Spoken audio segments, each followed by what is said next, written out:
Les professions libérales, les commerçants, les artisans, les entreprises nous parlent tous les matins. Olivier Mermu était avec nous. Bonjour. Bonjour Cécile, bonjour Patrick, bonjour à tous. Vous êtes président de Cave à Vin, qui est un réseau de franchise de vins et spiritueux. C'est le premier réseau de cavistes de proximité de plus de 150 franchisés en France. Avant de démarrer avec vous, est-ce que vous avez un petit souvenir de Valéry Giscard d'Estaing ? C'est difficile de vous répondre comme ça. J'étais assez touché d'apprendre sa disparition ce matin. À vrai dire, je suis né en 70, donc j'étais relativement jeune quand il a été élu. Oui. Un peu moins jeune quand il a perdu, mais j'en garde le souvenir de quelqu'un de moderne dans une époque traditionnelle, quelqu'un d'humain, d'attachant. Et toutes les anecdotes que vous citez depuis ce matin me font beaucoup sourire et me font vraiment penser à la personne qu'il était. C'était vraiment quelqu'un qui a beaucoup fait, je trouve, pour la France, en tout cas. C'est vrai. Alors, on vous avait déjà eu en ligne pendant entre le premier et le deuxième confinement.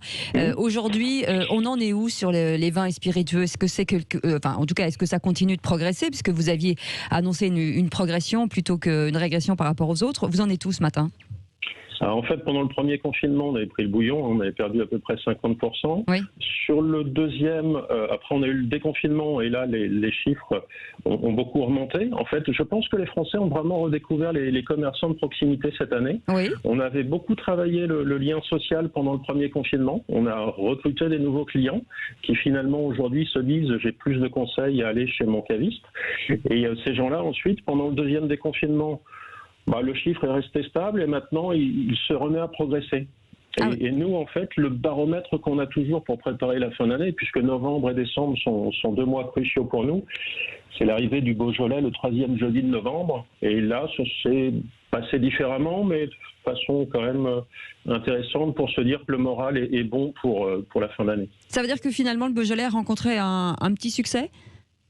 Alors le Beaujolais, d'habitude, c'est vraiment le prétexte à l'échange, la convivialité, Bien sûr. Les images de VGE avec la charcuterie, et on partage tout ça. Cette année, évidemment, ça ne s'est pas du tout passé de la même façon. Donc finalement, les clients sont venus chez nous, juste pour saluer leur caviste, acheter une bouteille de Beaujolais. D'habitude, ils en achètent un petit peu plus puisqu'ils le partagent ensuite entre amis. Et nous, en fait, on ne met pas en avant que le Beaujolais nouveau, on met toute la famille Beaujolais en avant. Et il y a vraiment de très belles choses dans les 10 crus du Beaujolais. Donc sur le mois de novembre, on a fait plus 15 sur la famille Beaujolais, on a à peu près plus 10 sur les vins. Donc la fréquentation est repartie de plus belle depuis ce deuxième déconfinement.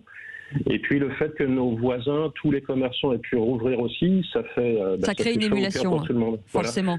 Voilà. Justement, les fêtes de fin d'année sont très très proches. Il faut déborder d'idées, se renouveler. Vous avez mis en place des choses spécifiques cette année ?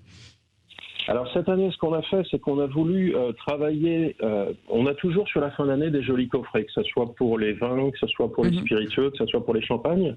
Cette année, dans cette relation qu'on a avec nos clients, dans cette proximité qu'on a, on a voulu aussi égayer encore plus les fêtes et les vitrines de nos cavistes en proposant, on parlait de VGE qui est à la fois traditionnel et moderne, vous prenez la caisse bois dans laquelle vous mettez 2 bouteilles, c'est très traditionnaliste. Nous, on a fait des trappes de vin avec dessus des reproductions festives comme des paysages de Noël. On l'a aussi personnalisé. Cave à Vin Nanteuil-les-Meaux à la cathédrale de Meaux. Orléans, il a la représentation d'Orléans. Donc vous voyez, on a créé ça et l'idée aussi, c'est de se dire, quand on offre une caisse bois avec ce type de trappe, ça va faire plaisir une fois qu'on aura bu les bouteilles, mais on va aussi le garder ensuite en déco, en rangement. Absolument. Et le fait d'avoir une deuxième utilité aux choses, je trouve, est quelque chose d'intéressant dans tout ce qu'on vit et dans tout ce qu'on recherche en termes de durabilité de ce qu'on fait. C'est ça, on le garde à vie. Merci beaucoup Olivier Mermu d'avoir été avec nous, président de Cave à Vin, réseau de franchise de vins et spiritueux.